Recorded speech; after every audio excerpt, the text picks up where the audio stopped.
My presentation will last about an hour.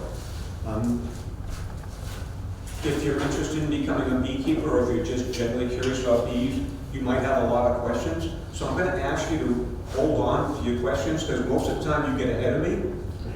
And I will answer the questions in my presentation as I go along, but surely at the end, if I haven't answered your questions, ask them then, and I'll be glad to answer them.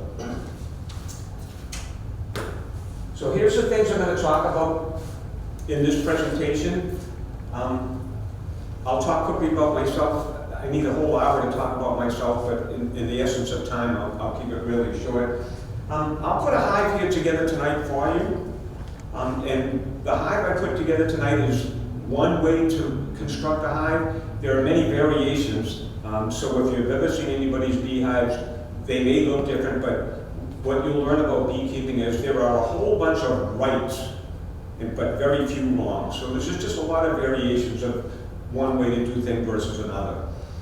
I'll talk about the bees inside the hive, all the work that they do.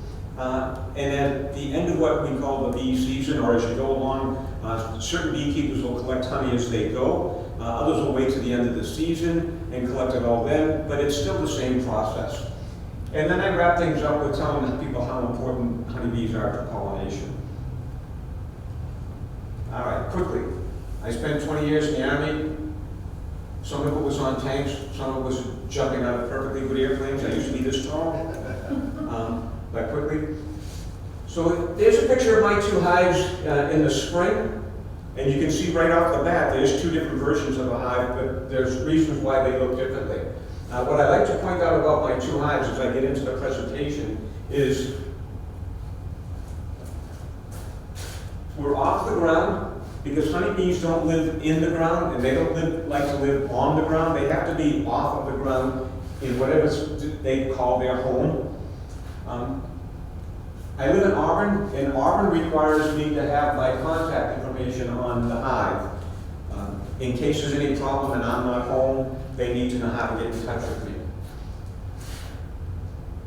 You can't see it very, very well, but if you look around the bottom and around the back, those are dead pine needles, and that's what I use for my smoker fuel. We'll get into the smoker fuel in part of it. And on the top is a rock to keep everything in place in the hive. That's what it looked like a few weeks ago.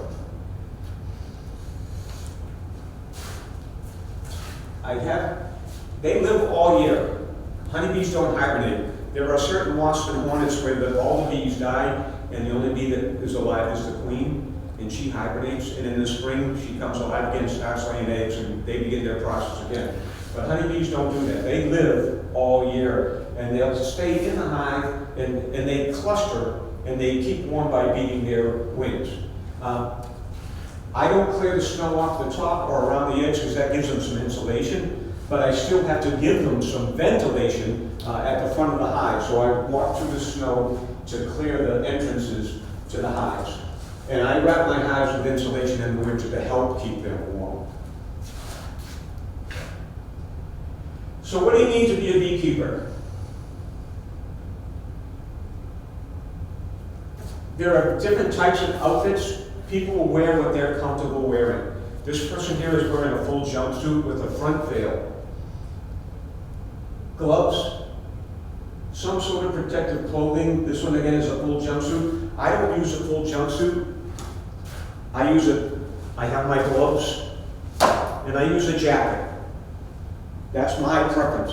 And sometimes I don't wear any protective gear, depending on what's going on in my hive. Sometimes the bees are a little bit aggravated, sometimes they're very mellow, and I know that by how they act when I go up to the hive. And so I know whether or not I'm going to put on my jacket. I just go in there with, if it's summertime, shorts sometimes, t-shirt, but that's me in my hives. I don't recommend it unless you're a beekeeper and you know your bees, but the best recommendation is protective clothing. And socks and shoes are very important as part of it. You might not think so, but if the bees are angry and they're trying to sting you, they're going to try to find the best way to get to you. And if you don't protect your ankles, they'll sting you through your socks.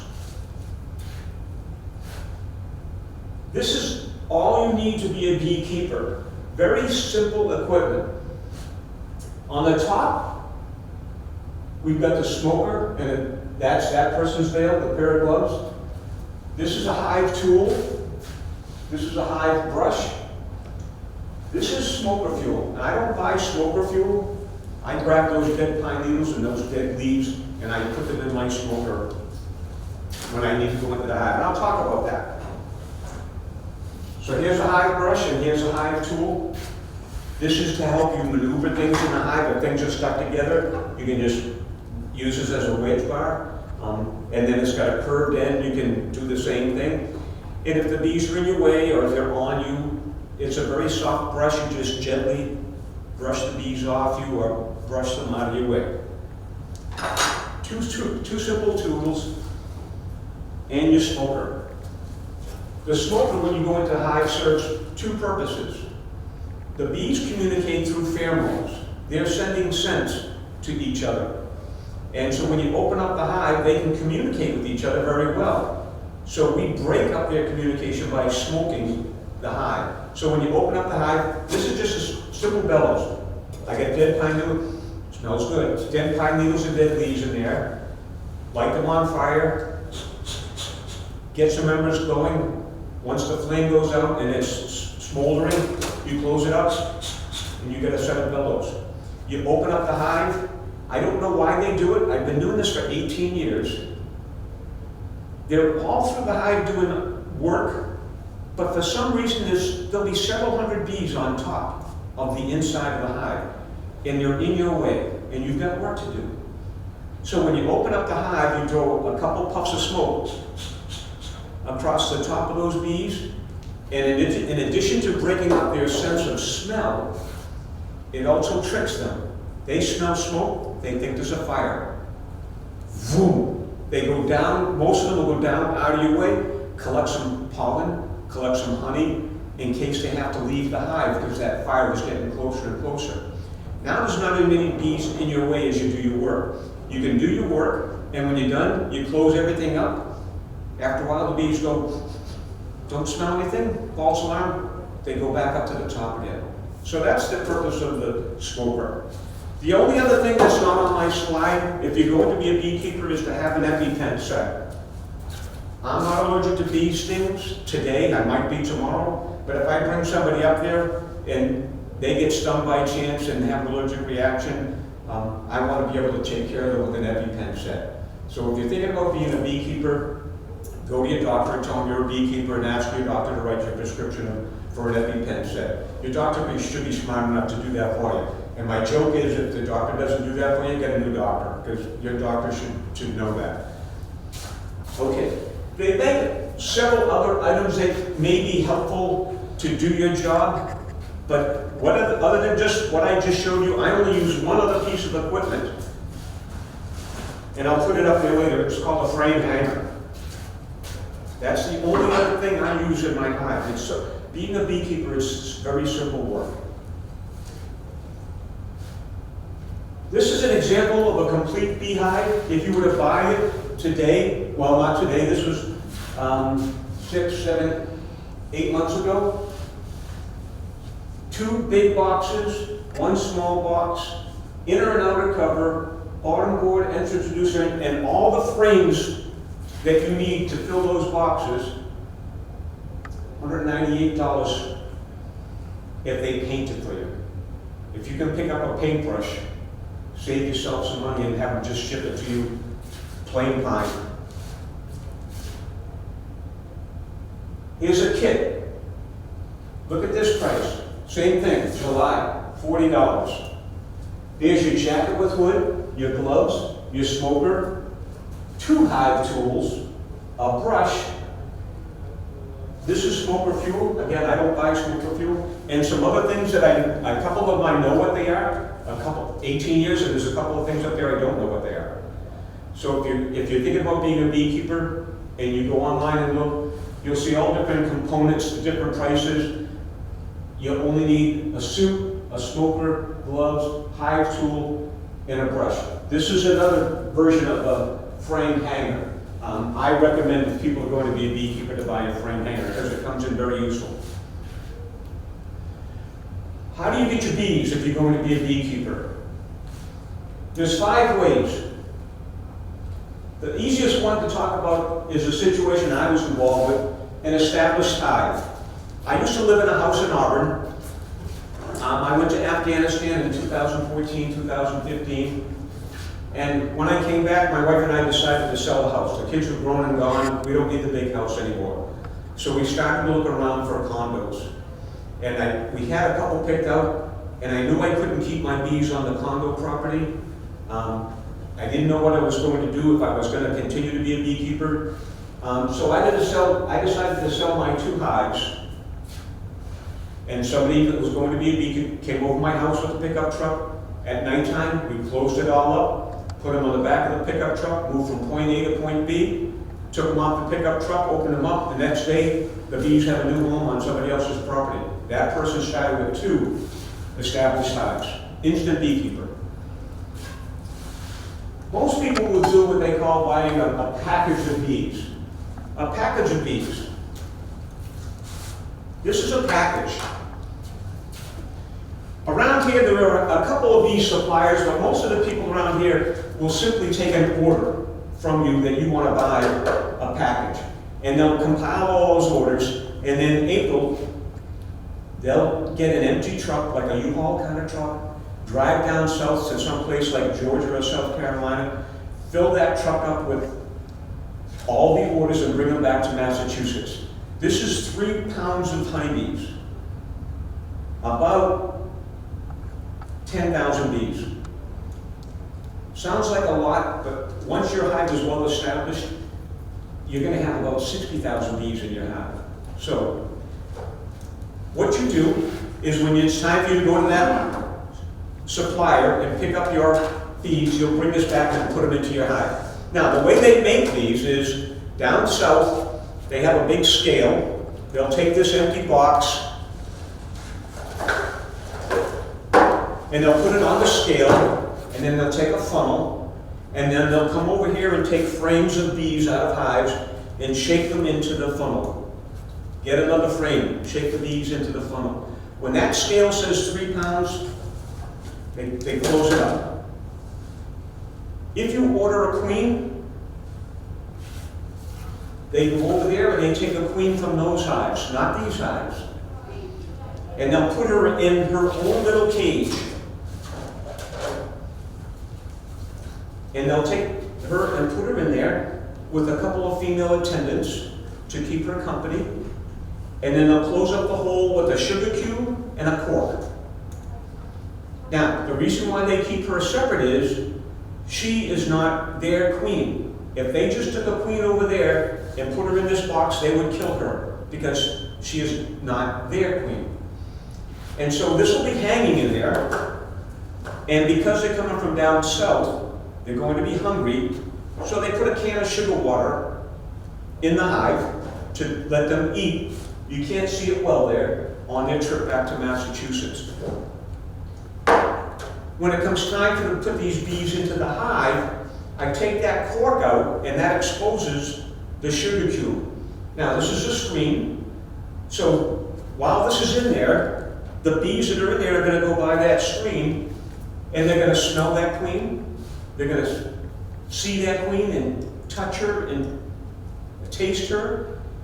And when I put this into the hive, it takes about 3 days for them to eat that sugar cube. And now there's a hole that the queen can come out. And it's like magic. I'll use the term nature and magic a couple times during my presentation.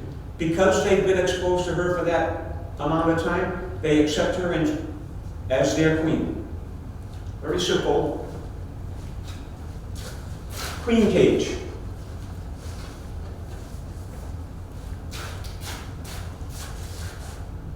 So there's a truck with a whole bunch of packages that came from down south. Nuke. The other way to start a beehive is with what they call a nuke. They come in wood. They come in plastic. This is a plastic one. You can see it's just a box that holds 5 frames. They just took one out of this picture here to show you what's going on in there. But you can just if you buy a package and you're starting with a brand new hive and you put these bees into the hive, they have to start from scratch and build their honeycomb and fill up the frames. But if you buy a nuke just is short for nucleus, it comes with 5 frames that are already built up. You can see some of the honeycomb on the edges there. And so what you'll do is you'll take 5 frames out of your box, take your nuke, and take these 5 frames out and put them into the box, and now their first box is half built from day one. So if you're trying to get a jump start on your hive, you can buy a nuke. But if you want to see things start from scratch from day one, you buy a package and you watch them build up the honeycomb. So 6 of one, half does the other. Both are okay. But it's just preference of how quick and what you want to watch, whether you buy a package or if you buy a nuke. If you find bees in the wild, you can start a hive with wild bees. This is a tree about 2 miles from my house. There's ways to capture them. I personally wouldn't try to capture these wild bees because that's a very live tree, even though there's a hole in it. I don't know how deep they go, how far up and down or left and right. So there are some tricks you're going to do to capture wild bees, and if you don't do it right, they're going to go back to that spot. So, but if you can find wild bees, you don't have to pay for them. They're freebies. Stay with me. Swarm. There's a phenomenon in the hive called swarming. There's a few different reasons why they will swarm. One of the most common reasons is if they feel that the hive is too crowded for all the bees that are in that hive. They talk to each other. They say, hey, there's not enough room in here for all of us. We're going to swarm. And so what they will do is they will make a new queen. We've already had our queen in there. Doesn't matter if your hive is 1 year old or 10 years old. They'll make a new queen. And when that queen hatches, half the bees will leave the hive with the old queen. They come out of the hive in thousands and thousands of bees. They're not dangerous, and they'll fly around the hive, and they'll find a place to land. Here's where they could land. And each of those groups of bees is the old queen from the hive. The rest of the bees stay behind with a new queen. Now it's not as crowded anymore. This was 2 years ago. The bees swarmed to a camera on top of a tennis court in California. And that's what the people could see on the tennis match. So they had a woman come out there. Look how well she's protected. She's not wearing anything protective.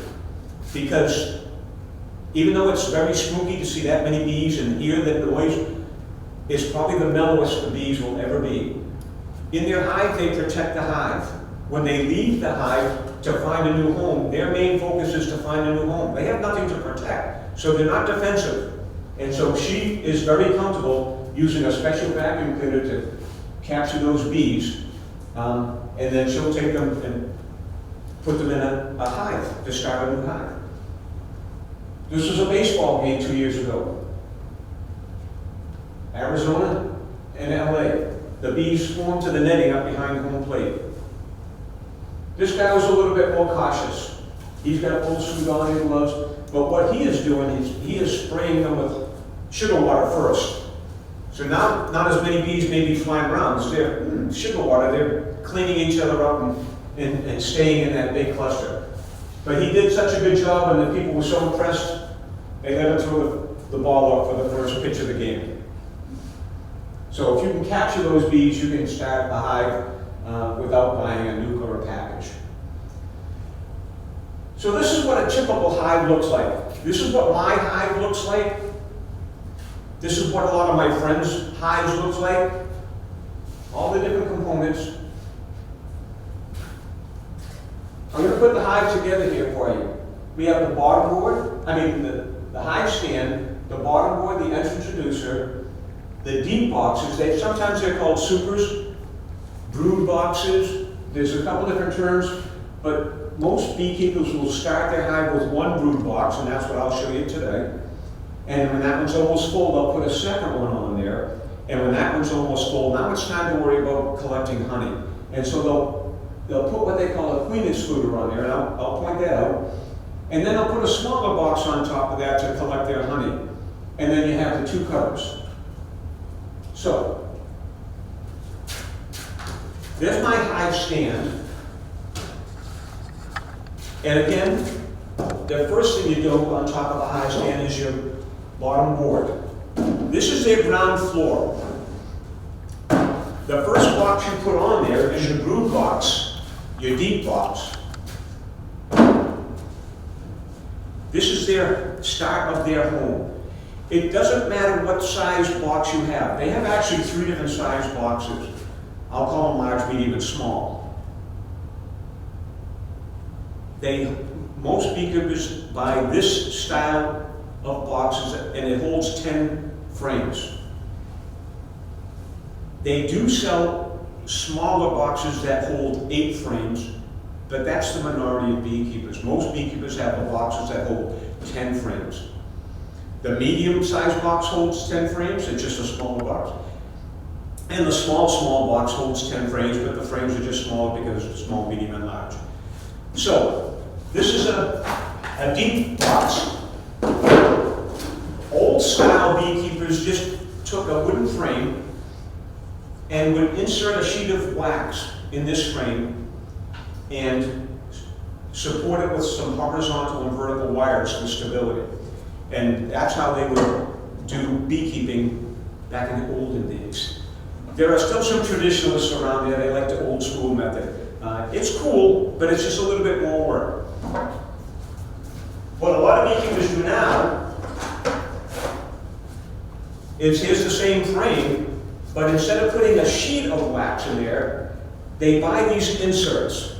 It's a sheet of plastic, and it's coated with wax instead of putting a wax sheet in there, and it's stamped in a honeycomb pattern on both sides. It comes in black, it comes in white, it comes in a wax beige color. 10, and no matter what style you use, 10 frames in there.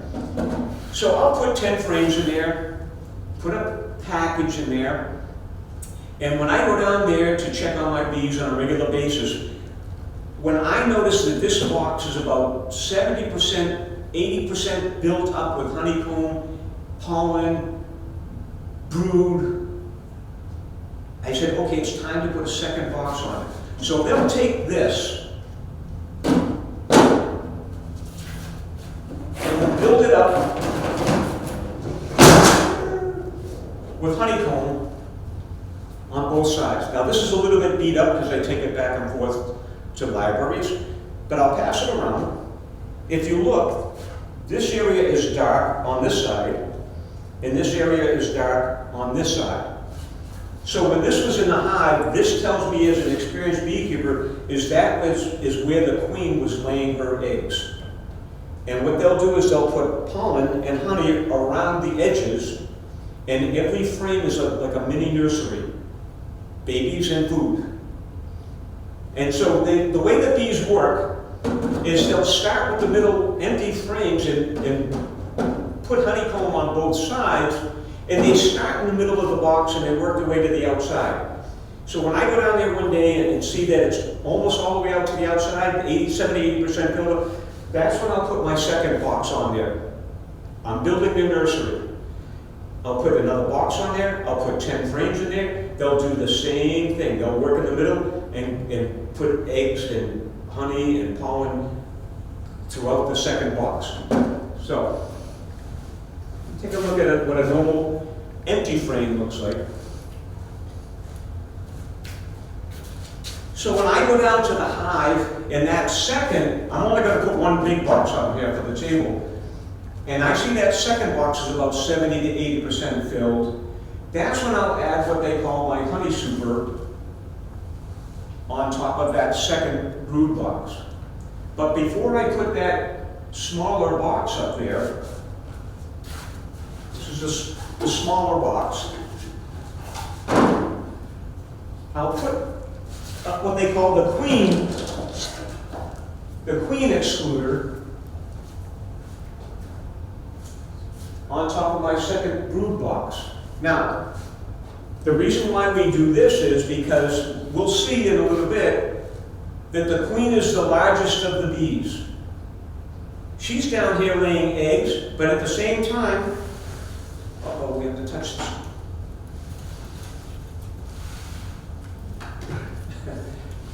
We need our technical help again. Touch the keypad. See if we can wake it up. Yeah. In these two boxes, there's eggs, and there's honey, and there's pollen. But as a beekeeper, all I want is honey. I can't take a frame out of that hive that's got eggs in it and pollen in it. All I want is a frame of honey. Put it in there. There you go. My assistant beekeeper. So to keep the queen down in the brood boxes and not up in the honey box, we put this queen excluder on top of the second brood box, and that pattern is so small that the queen can't fit through it and go up any higher. So she's trapped in the two brood boxes. So when I put my honey box up there, there's not going to be any eggs up there because the queen is trapped down below.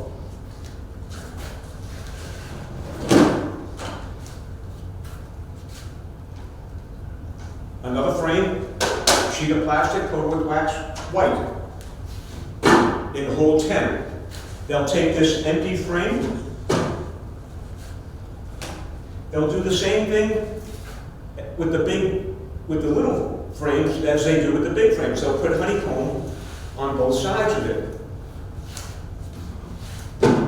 Once they've got it built up like that, now they'll start putting honey in there.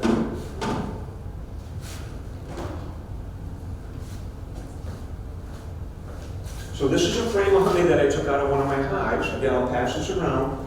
And you can see there's no eggs here, it's all honey. Again, a little bit beat up because I take it to classes. But if you take a look at it, you'll see that the honeycomb and the cappings are a little bit taller than the wood. They stick out a little bit more, and that's important when it comes time for extracting honey. That frame there, if it's completely full with honey, is about 5 pounds. So we have different sized boxes. So my thought, without ever asking anybody or doing any research, why do we have different sized boxes? My opinion is that if my hive is down low and just barely off the ground, and I have to pick up a brood box and move it aside to do some work, this brood box is going to weigh close to 100 pounds. And I can squat, and I can use my legs like they teach you to move that 100 pounds. The same thing if it's about here. I can pick it up enough to move it, but I don't know how well I can handle 100 pounds at this level, because my hive is going to be tall. So I think somebody got smart. See, let's make a smaller box that only weighs about 50 pounds instead of 100 pounds.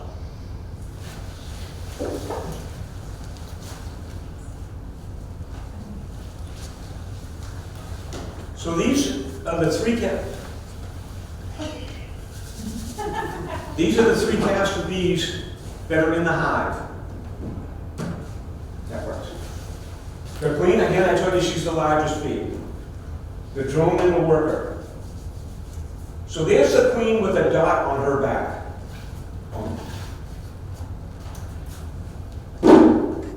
Doing that serves two purposes. One, it makes her easier to find. If you've got two brood boxes with 20 frames and you need to find her for some reason, it's like, where's Waldo?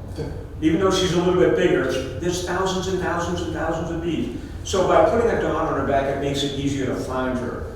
The other thing it does, it tells you her age. There's an international color scheme. Yellow is how they mark the bees in 2025. And they do it every 5 years because the queen only lives to be about 5 years old. So 0 and 5, they'll use the color yellow. This year's color is blue. So 6 and 1 is, so in 2021 they marked them with a blue dot. 2026 they're marking the queens with a blue dot. This is how busy she is during the summer.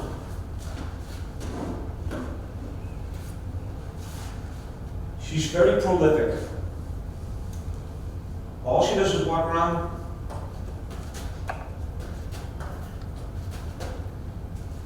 Very, very prolific. She'll slow down around October because they need a lot of bees in the hive to do a lot of work. Well, here comes winter. They don't need a lot of bees to do a lot of work, so she slows down laying eggs because they don't need as many bees.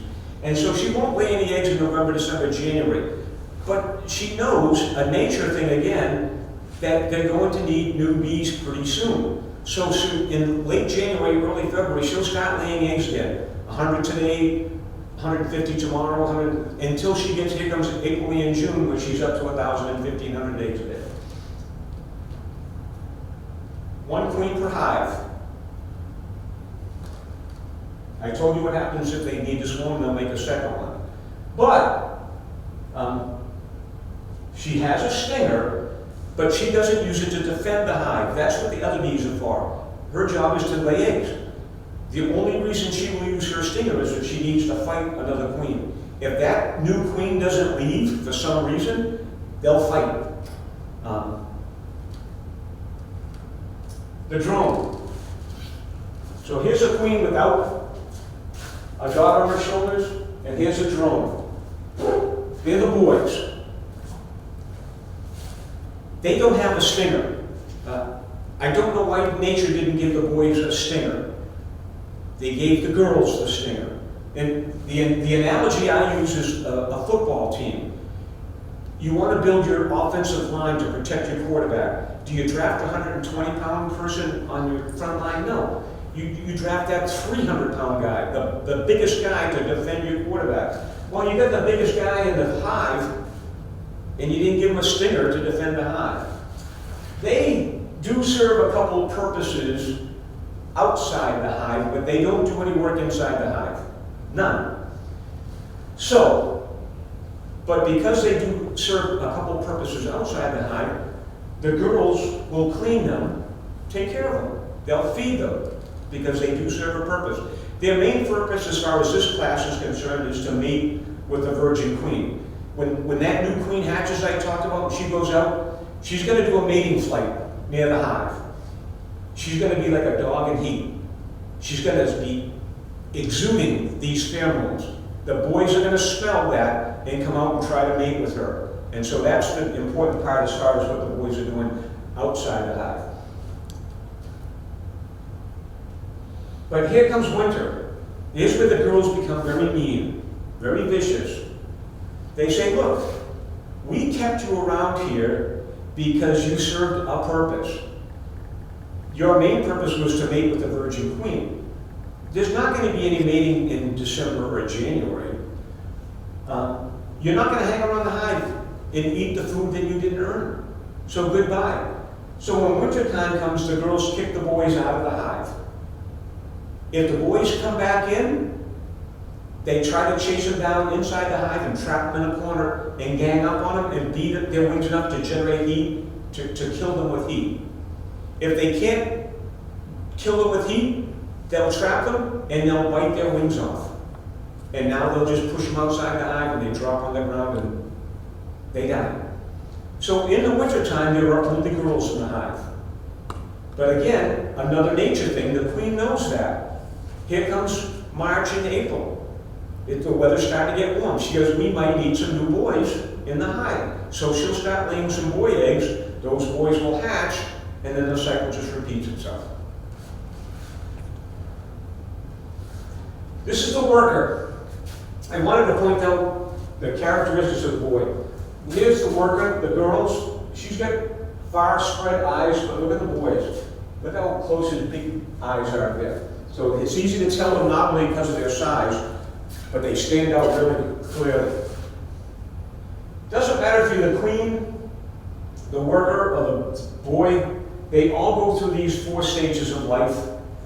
When the queen lays the eggs, the first day it lays down, it's smaller than a grain of rice. The next day it stands up, and then it grows into that grub-looking larva, starts to develop body parts, and when it's almost fully developed, the bees will cap it with wax with one last feeding, and wait until it's fully grown, and the bee will chew the way through the wax capping and emerge as an adult bee. So there's some new eggs. This is not the queen. I don't know why she's got her butt down in there, but that's just the way she's standing. But look how small and white those eggs are. And that's why I like to use in the brood boxes a black background, because it's a lot easier if I'm looking for eggs to see a little white piece of rice against a black background than a white piece of rice against a white background.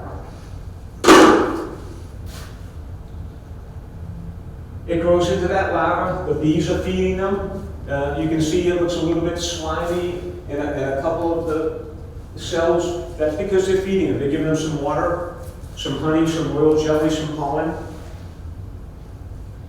And again, when they're almost fully developed, they'll cap them, and that's just a side view of what the pupa looks like. And here's, in a brood box, if this was completely filled up with capped cells, this is what it would look like. These flat, brown cappings are the girls, the worker bees. And I know they are because she's the smallest bee, so she doesn't need a lot of room, so they put a flat top on the cell. The boys, because he's a little bit longer, he needs more room. So if they're going to make some boys, they'll put a dome on there to give that boy bee some more room to grow. The queen, because she is the longest bee, she has the longest cell.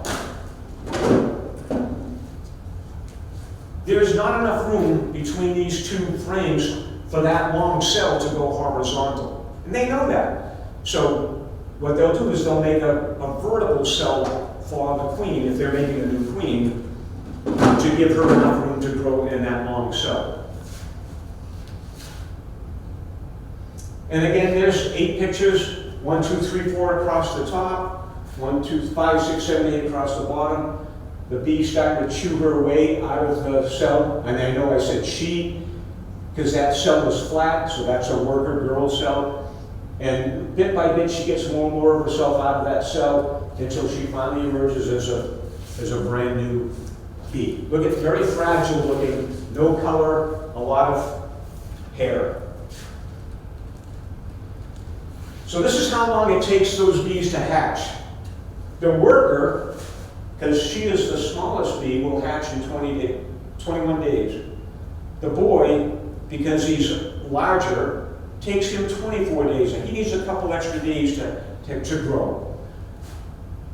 The oddity is the queen. She's the largest of the bees, but look, she hatches quicker than the other two. And again, this is a nature thing. The success of the hive depends on the queen being out there and doing her job, laying eggs. And so nature said, hey, you gotta get out there in 16 days.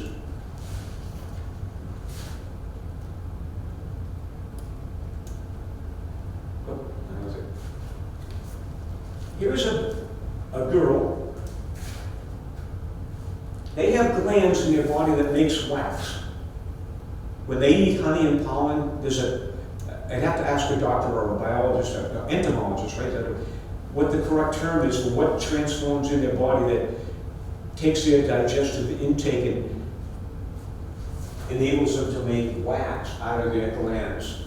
So when they're brand new, the very first day they're born, they start working. No slack. The queen will not lay an egg in a dirty cell. Remember, those bees are chewing their way out. They're going to leave a piece of wax or two behind. Another bee is going to have a piece of grass stuck to her leg. It's going to fall into the cell. The queen won't lay an egg in a dirty cell. So the brand new bees will walk around and make sure that the cells are clean so the queen can do her job. A couple days later, they'll start feeding the brand new bees that are growing in the cells. When they're 2 weeks old, now their body's a little bit stronger. You can see the color. They'll start squeezing wax out of their glands.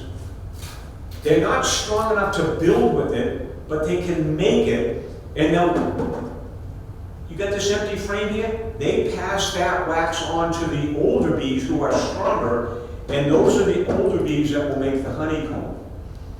So that's a brand new picture I added just yesterday to show you what the wax looks like.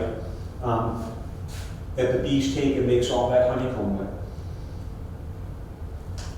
Honey sealing, they mix this wax with a couple other ingredients to make it strong, because that honeycomb is very strong.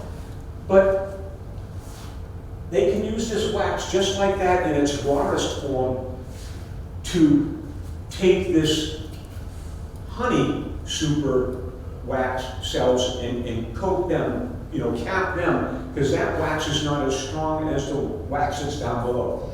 And these are the bees that will take care of those lazy boys. Now this is inside the hive during the warm weather. Again, in the cold weather, they just cluster together and keep warm. Some of the bees will take care of the queens. Wherever that queen goes in that hive, if she stops, there's always some bees around her. These little bit older bees are the ones that do that. When they're a little bit more than 2 weeks old, now they're strong enough to actually do the building. They'll take the new wax from the new bees and they'll build the honeycomb. Field bees will come in with pollen from plants. They'll pack it around the edges of the brood frames. Propolis. I didn't point it out when I passed it around. But if you look at this frame again, you'll see on the edges where the two frames will be touching, and on the bottom there's this brownish orange gunk. It's called propolis. What the bees love to do is seal everything in this hive. Wherever two pieces of wood touch, they will seal it. It makes sense for two reasons. One, even though this would be normally painted, I just don't have it for classroom purpose, but even though the white one is, where the two pieces join in the corners, they will seal those corners. Where this box sits on the bottom board, they'll seal this bottom board to the box. When I put my second box up there, they'll seal the two boxes together. That's good because it keeps out any drafts, any water, any little bugs that might try to get inside there. So it does help the hive. It also, there's medicinal properties in that propolis. So they're protecting themselves with a shield of propolis that helps keep them healthy. That makes sense. What I don't understand is why they seal two frames together. It makes my job hard. That's where the hive tool comes in. These frames are going to be sealed to the box, and they're going to be sealed to each other. So that's your hive tool to break that, get underneath them, boom, and break that seal. So these are the bees that will be making that propolis.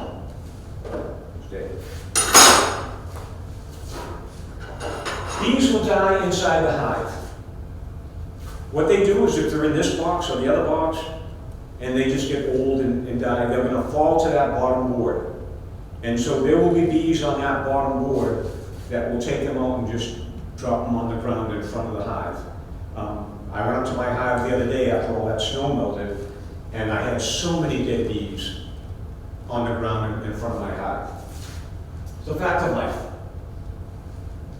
Fanning. There's 3 fannings that are going on, maybe even 4, inside the hive. They maintain the temperature for what they need all the time. In the wintertime, that hive will be about 60 degrees. And so what they do is they cluster and they beat their wings to keep warm, to keep that hive 60 degrees. In order for the bees to go through that life cycle I showed you, that hive is going to be at least 92 degrees. So, here comes February and March. The queen is starting to lay eggs. Those bees will beat their wings even harder to make sure that hive is 92 degrees so the bees can go through that life cycle. In the summertime, it gets very hot inside the hive with 60,000 bees, and so it gets stuffy. So what they'll do is they'll beat their wings, they'll spread out a little bit and turn their bodies to beat their wings to try to get some air circulating inside the hive. The other fanning that is most important to us as beekeepers is up in the honey super. When the bees go out and gather nectar from the flowers, they ingest it. They come back into the hive, and there's a chemical process that takes place in the body. They regurgitate it, and they put it into the cells, you know, the empty cells, and now these bees will go up there and fan that liquid. It's not honey that's ready yet, because the water content is too high. So they have to fan it and fan it and fan it to evaporate some of the water out of it. And when they know it's the right water content, that's when they cap it, and you saw the frame of honey. So fanning up on the honey supers.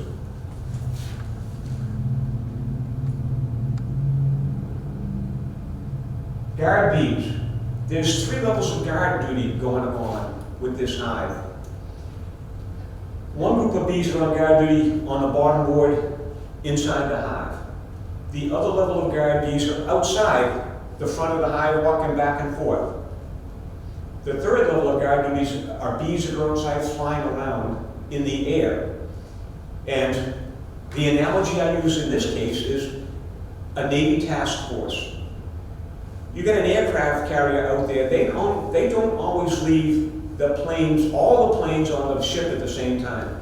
Because if there's a threat, you don't have the time to crank up the plane, get the pilots up there, take off and go to wherever the threat is. You've lost time.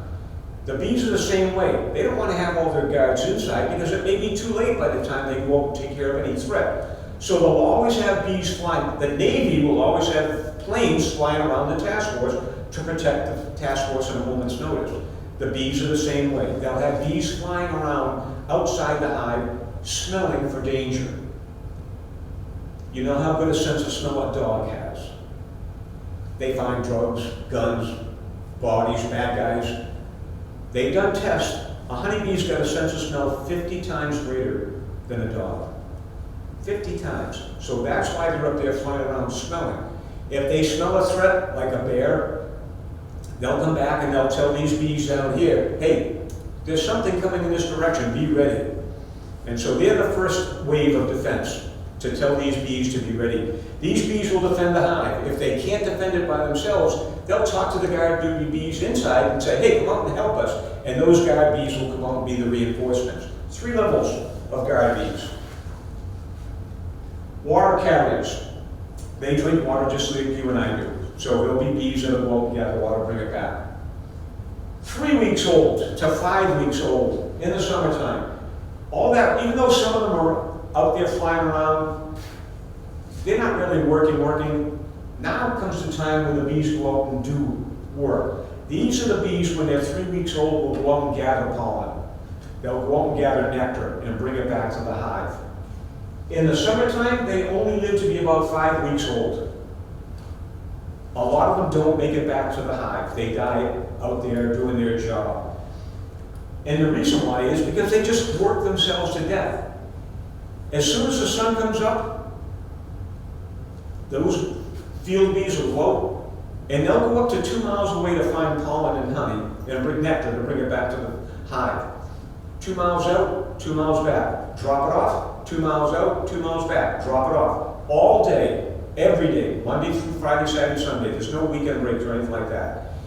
Nighttime comes, they'll come back to the hive, they'll rest. The next day the sun comes up, they're doing the same thing. So because they work all day, every day, they just burn out and die in the summertime. In the wintertime, they're not doing that work. They're just staying inside the hive, trying to keep warm. So they'll live to be about 3 or 4 months old in the wintertime. So there's my frame of honey. Looks very good. And here's some more propolis. So this tells me there was another box on top of this box when they sealed the 2 boxes together. Here's where they sealed this frame next to the other honey frame beside it. So I'll go down to the hive, and if I open up that honey super box and I see a frame like that, I'll take it out. I take my honey out when it's ready.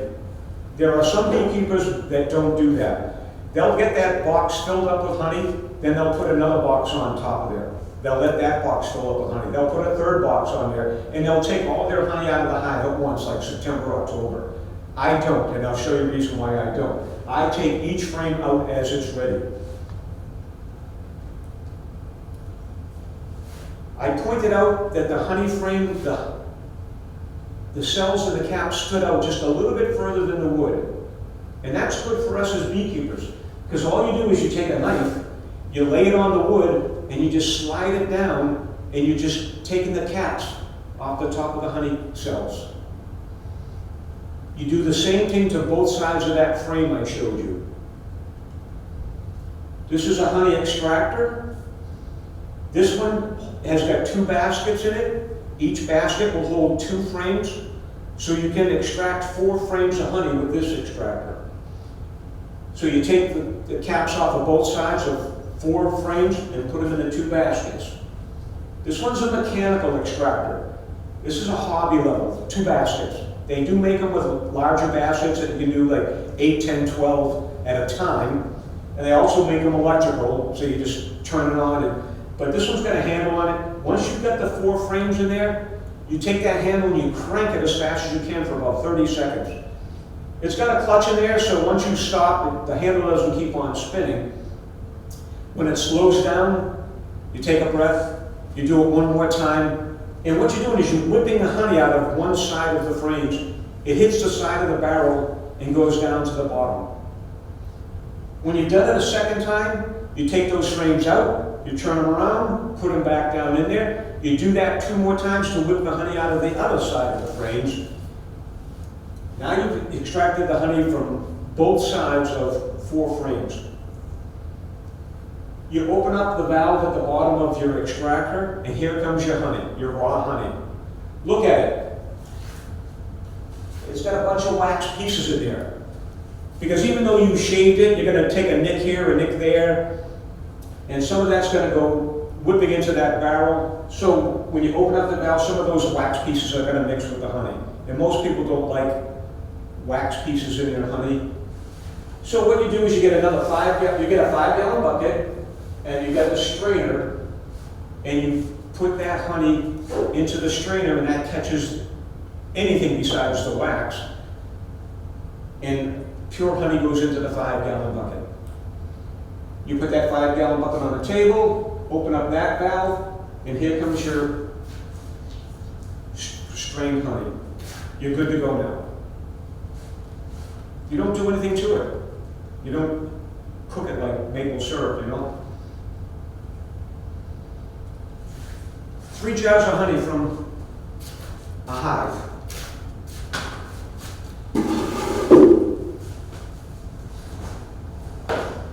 The color and the taste of honey is based on where the bees get their nectar.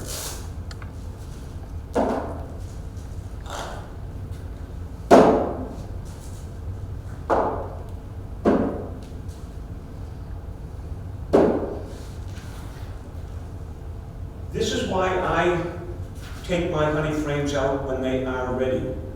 Because in most of New England, and I usually talk about Worcester County, the flowers that come up in late March, early April, the crocuses, the daffodils, and a few others, by nature, they make a light color nectar. So when the bees go out and get that light color nectar and bring it back to the hive and fan it, it turns into light color honey. Those plants die. Here comes June and July. New plant, different plants are up. By nature, those plants make a darker nectar, just the way that things are around here. And so when the bees bring that dark nectar back to the hive, it turns into a darker honey. And those plants die. Here comes August and September. Those plants, purple loosestrife, goldenrod, and a few others, those are dark nectars. And so the bees get dark honey. So I have people that like to buy from me light color honey. So that's why I take the frames out early in the year to make sure I can spin out some light color honey. I have people that like dark honey. I won't call it sweeter, I'll call it richer. And if you've had maple syrup, light maple syrup, dark honey, you know what I'm talking about. And they like a richer taste, so they like the darker honey. If I didn't separate it, if I just put one box up there and extracted it all at the same time and mixed it, all my honey would look like this. There's nothing wrong with it, but I wouldn't have anything to offer people. The other reason why I take my honey as it's ready to, I have 3 different colors of honey, is for allergies. People will take a teaspoon of honey to help them fight their allergies, because people are allergic to flowers out there the pollen that's there, well, that nectar comes from that plant. So when you bring that nectar back to the hive and turn it into honey, this is what you're allergic to in the smallest form. And so by taking a teaspoon of this a day, you're helping build up your resistance to those allergies. But what you have to remember is, what are you allergic to? Are you allergic to spring flowers, or are you allergic to fall flowers? If you're allergic to spring flowers, you need to take a teaspoon of this a day. If you're allergic to fall flowers, you need to take a teaspoon of this a day. So local honey is great because this is what you're allergic to. You don't want to buy honey from Texas or China because they've got different plants and you're not allergic to them. You're allergic to the flowers that are in Lunenburg, as an example. The same thing is true about the taste. This is, I don't know where my bees go, so I just call it wildflower honey. But if you had acres and acres and acres of orange groves or apple orchards, and the bees go out there and take the nectar from those apple orchards and those orange groves, you can taste those flavors in the honey. Apple orchard honey is delicious. You can taste the citrus in the orange grove honey. I've had blueberry, I've had cranberry. So the color and the taste of honey is based on when and where they get their nectar. Honey is very, very beneficial. When I was a little boy, my mom used to give me honey to help me with my sore throat. Honey's got anti-inflammatory properties to it. If you had an itchy mosquito bite, you can take a little dab of honey and put it on your mosquito bite and it will reduce the itching. But you got to be careful with that. If you're outside, you're going to attract some more bugs on your hand. This is what I was talking about, the immune booster when people would take it for their allergies. Wounds and burns. Thousands of years ago, ancient warriors used to put sugar on their wounds to help them heal faster. Well, there's sugar in that honey. And so eventually they learned to put honey on their wounds.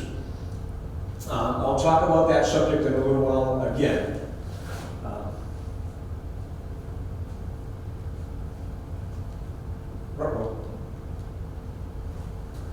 I'm not working.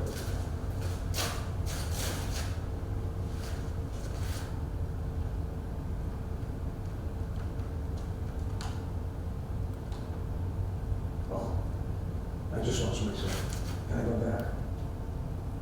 Yeah. So this is 1 pound of honey, 16 ounces. Look how hard the bees have to work to make 1 jar of honey for me. I agree with the number of bees. I agree with the number of flowers, but I don't necessarily agree with the mileage. Because, it all depends on how close their supplies are. If they're on a farm, they just have to go out the door and get weeds and plants and fruits and stuff like that. If you have your hives in the city, there's not a whole bunch right there in the city. They're going to have to fly those 2 miles. So it all depends on how far they have to fly, how much it takes to get that 1 jar of honey. I showed you the frames of honey. You only want to take a frame of honey that looks like that. You only want to take capped honey.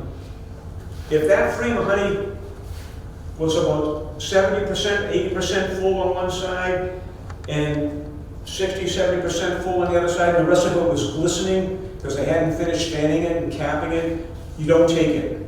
Because that, only take capped honey. Capped honey will never spoil. But if you have too much, I don't mind if there's a little, like down in the corner, a bit of glistening, I don't mind that. So it's a very subjective decision. But if you have too much uncapped honey in your capped honey when you spit it out, that honey will eventually spoil. But capped honey will never spoil. All honey, no matter where you get it, Lunenburg, Dallas, Texas, Beijing, China, it doesn't matter where you get your honey, all honey will eventually granulate. This is from 2024, no granulation. This is 2024, no granulation. This is 2017. If you come up and take a look at it later, it's getting very thick and dense. It's granulating now. But they have found completely granulated honey in ancient tombs, 2,000 years old, in bowls. They scraped it out of a bowl, they put it in a jar, they put that jar in a pan of hot water, 10 minutes later it's liquid, it's still good 2,000 years later. Capped honey will never go bad. I lost my remote control ability.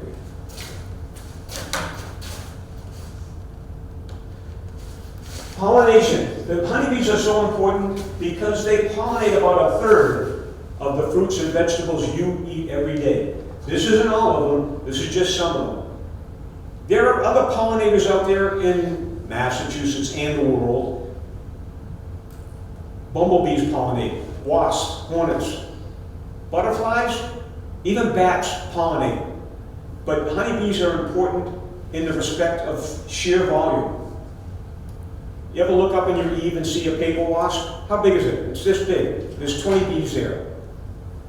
In the summertime, I've got 60,000 bees in a hive, and about half of them are out, 30,000 of them. So they are great for pollination because of their sheer numbers.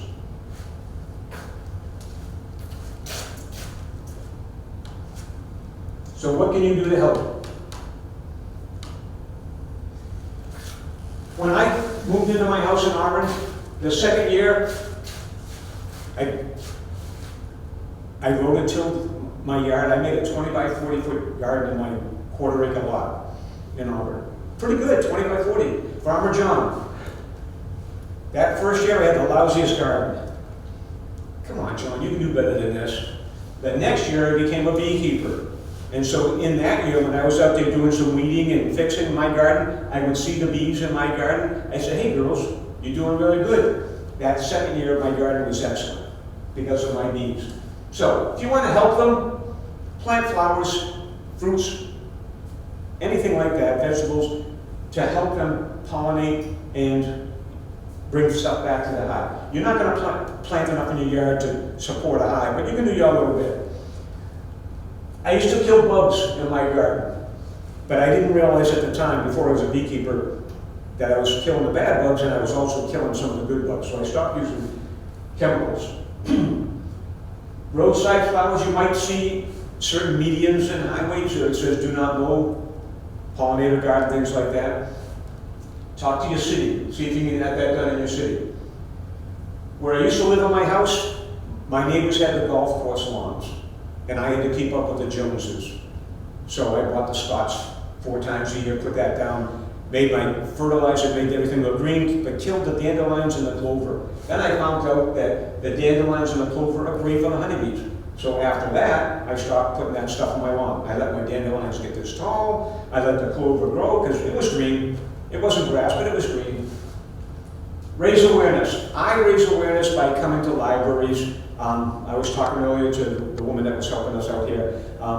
I teach 2 adult education programs. And I like to talk to different civic groups to share this information. And become a beekeeper.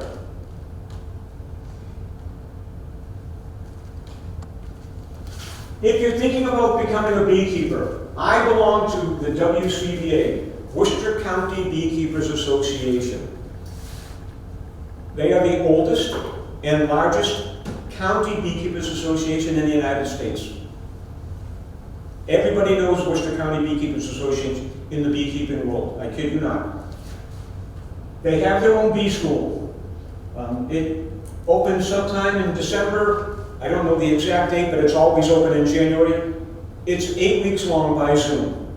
Every Wednesday night from 7 to 9. So tonight I think is their 5th week out of 8 weeks. The time frame isn't too exact. Sometime during the winter, buy your equipment, order your bees. When bee school actually starts, if you become a member, you'll get notified when beekeeping starts. Go to bee school, Zoom. We have meetings all year.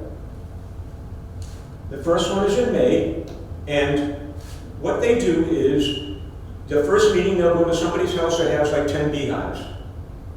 There'll be a brief introduction, and they'll say, okay, what you're going to learn today is what you do in your hive in April, as an example, or May.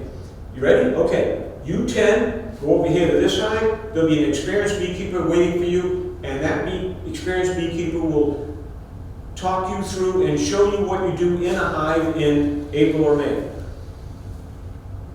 Next month, you'll go to somebody else's house and do the same thing. Here's what you do at your hive in May. The next month, June, July, all through the warm months. In the cold weather, we don't go outside. We have our meetings Friday night at the Knights of Columbus in Leicester. It's a potluck dinner, and then after the dinner, we have a guest speaker that talks about something related to beekeeping. I told you about the medicinal properties of honey that was on that other slide. A couple months ago, we had 2 doctors. It was their 3rd time coming to us. 2 doctors from Rhode Island. They were the guest speakers. They gave a class on wound treatment using honey. Some of their talk was down here, I can understand it. Some of their slides was up here. Very technical, but proven with published papers, because they've been doing this for a bunch of years, and showing the slides of patients that weren't reacting or benefiting from all the antibiotics that were given to people. And so they had slides of several people where they used honey to treat their wounds. And after week 1 slide, after week 2 slide, after week 3 slide, completely healed, whatever the time frame was. And in that meeting, we made that ointment that the doctors use. It's a 50-50 mix, 1-to-1, of Aquaphor, if you know what Aquaphor is, you can buy it at Walmart and CVS, and honey. Just a normal looking salve. You can use straight honey, but you know that it's going to run off your arm or your leg, wherever you put it. Aquaphor's got its own anti-inflammatory properties, but it's not too strong. Honey is even stronger. So the Aquaphor bonds the honey and keeps it in a salve-like consistency, so when you put it on, it stays there. You change the bandage like twice a week, put new stuff on twice a week, and you will heal quicker with less scarring. The only thing they tell you to do if you're going to make that for your house, they said throw all your Neosporin. And I did. This is my classroom jar, but I've got a brand new jar on my medicine cabinet at home. Aquaphor's got an expiration date on it, like a lot of medicine. So if you're going to make this, you put the expiration date of your Aquaphor on the jar so you know when to toss it out and get new Aquaphor. The honey itself isn't bad, but the Aquaphor will go bad. So those 2 doctors were part of our presentations on one of our cold weather. Right.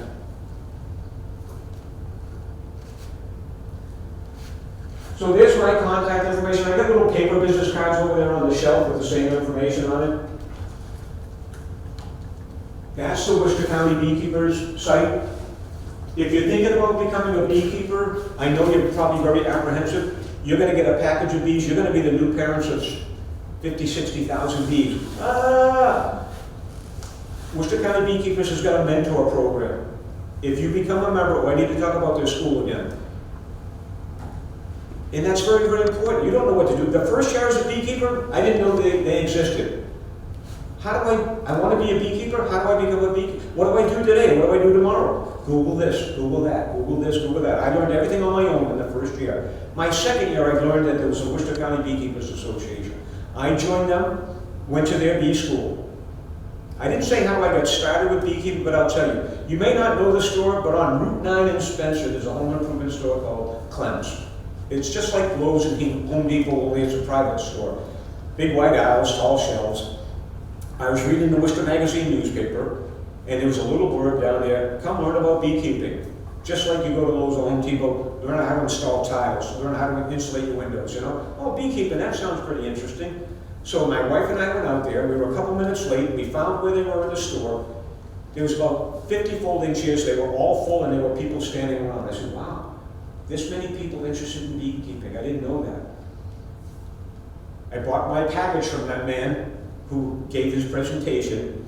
Then I found out about Worcester County Beekeepers, and I signed up for their bee school. It used to be at the UMass Hospital on Plantation Street in Worcester. Then they moved into Grafton High School. Then COVID came along, and now it's all Zoom. More people like Zoom than in person. Whatever. So I went to my first bee school at the UMass Hospital. I walked in there were 300 people in the classroom, one of those big auditoriums. I thought I was impressed with 50 people, here's 300. This year, there's 287 people enrolled in B School right now.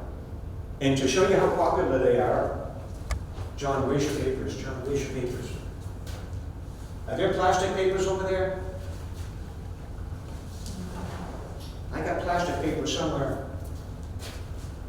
Ah. I got them. No, I don't.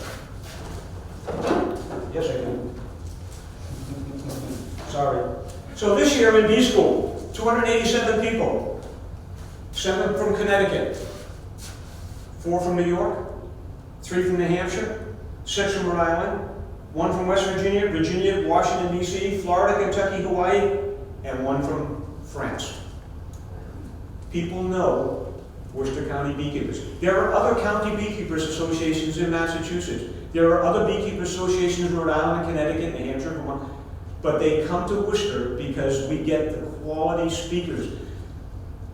We always have the best speakers.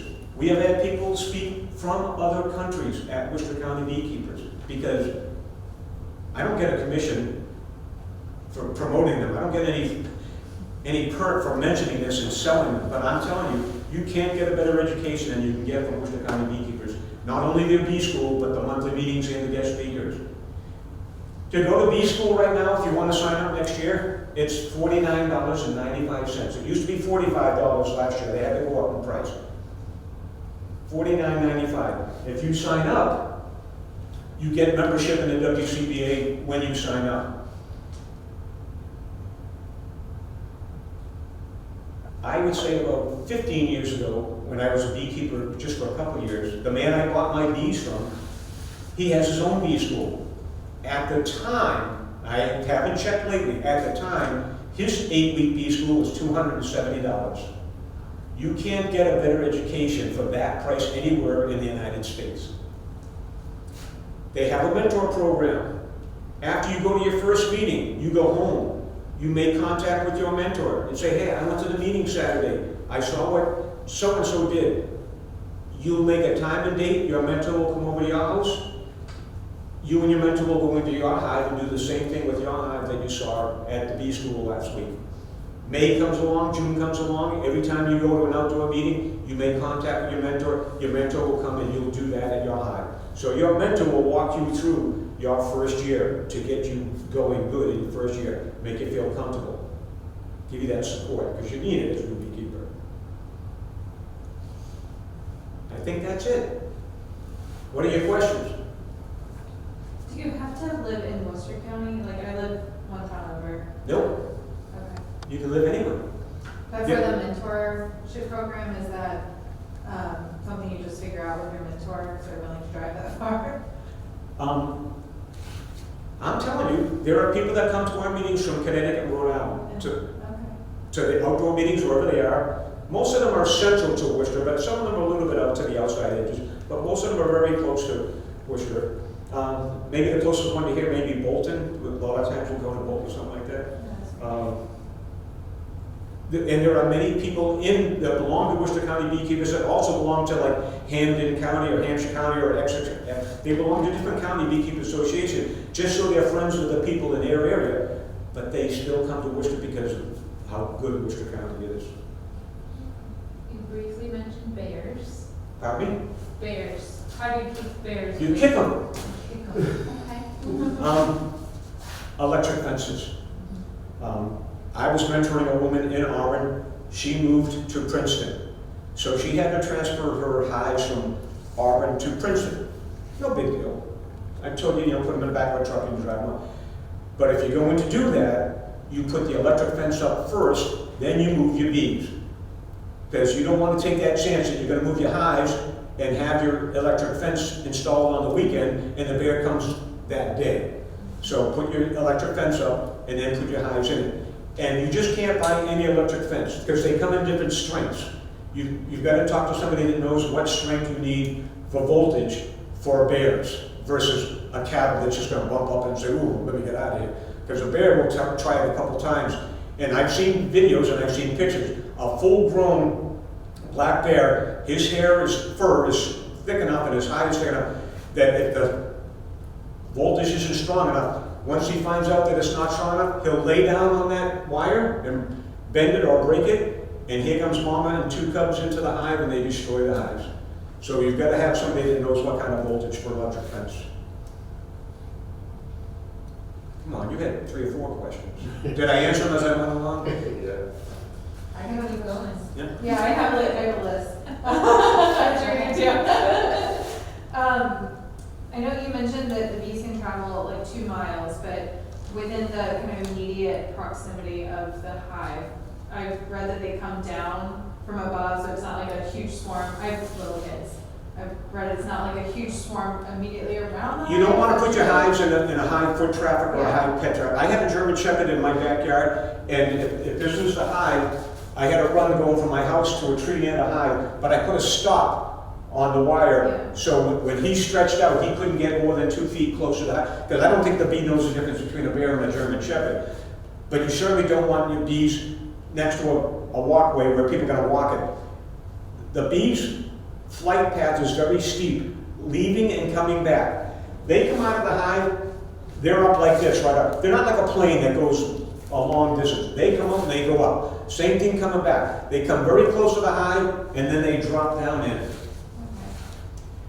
Place in the hive, you don't need a lot of land. We have a woman that belongs to Worcester County Beekeepers. She lives in downtown Worcester, a 3-family house. She has 2 hives on her back porch, 2nd floor back porch.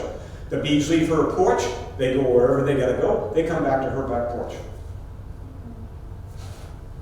I have a spot in mind, but it's wet right now. It's for about 2 or 3 weeks in the spring, it gets pretty wet. Would nudge me towards a spot that stays dry, or do you think that might be? You wanna keep them away from damp areas. I mean, where my hives were at the house, I would say from the hive, maybe a little bit further, I had some wetland, but they weren't in the wetland itself. Okay. Because you wouldn't go camping in wet ground, so the bees don't like to be around in the middle of wet ground. Off to the side is okay. Next. I'm scheming stuff. How do you know how much honey to take out? Like, do you have to save some for the winter, or do you just? There are times when you take will off? feed there are times when you will feed your bees. In the summertime, I could go on for hours. This is just an introduction. If you need to feed your bees in warm weather, you'll feed them sugar water. If you need to feed them in the wintertime, you'll make a sugar patty, just like a mud pie, and you'll feed, because the water would freeze. That's why you make a patty. They can chew the patty. And I lost. Oh no, how much to take out? How much honey? So my first year, I got interested in beekeeping because I thought honeybees were so fascinating. The first year you don't get any honey because they're busy building that honeycomb, not making honey. They're building. The second year, I had between my 2 hives about 130 pounds of honey.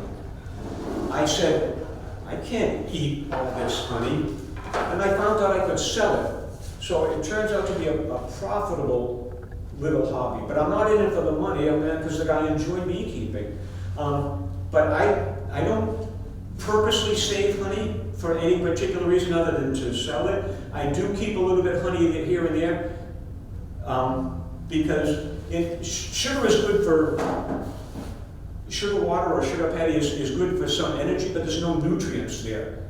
So every once in a while I'll save like a frame of honey, and it's the same as extracting the honey. Once you extract this, you get this gooey frame of honey. I asked somebody, what do I do? How do I clean that up? John, here's your hive, take it about 50 feet away, lean it against the fence, the bees will find that. Think about it. They've got to go out and get nectar, eat it, puke it back up, put it into the cells, fan it, and turn it into honey. If they find honey already made from them, they're just bringing it back and storing. In 2 days, they'll make this bone dry. They'll find it, they'll bring it back, they'll bring that honey, and they'll make this bone dry. I'll do the same thing with honey. Every once in a while, if I don't think they've stored enough honey in their hive, I'll save a frame of honey, and I'll puncture it, and I'll put it against the fence, and I'll let them find it, and they'll bring that honey back to the hive, and I'll feed them with honey that way.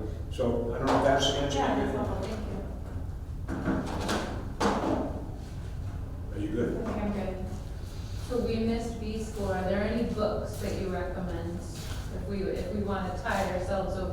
The Beekeeper's Bible. The Beekeeper's Bible. It's about I this remember thick. that. All Yeah, right. it's a very popular book. There's 1,000 books out there, but that's a very basic introductory kind of thing. It won't make you an expert beekeeper, but it'll make you comfortable. That and going to school, bee school, to learn everything new. So, just wrap things up. So here's all the cappings that I cut off the frames. I put that out on those gooey wax caps, and I put them on a cookie sheet 50 weight. The bees find that, and they take all the honey off. Now I've got wax. There's a process to go through to make it look nice and pretty, but once I do, I make candles. I make hand cream. I make soap. So you can have a lot of fun if you're a beekeeper. What else?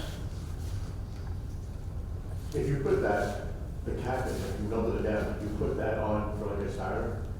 On what? On your frame, would that help them make the, I have a couple times, because they sell these frames with basic wax coating, yeah, and they also offer them with extra wax. I don't know if that's more attractive to them or not, but just to think about it, I would take some wax, melt it down into like a chunk, like a wad, and I rubbed it over there to give it the appearance of more wax there to see if that made any difference. In my experience, one that I didn't do it to and when I did do it to, no difference between the two. So I was going to spend extra money to buy a frame that had extra wax on it. yeah.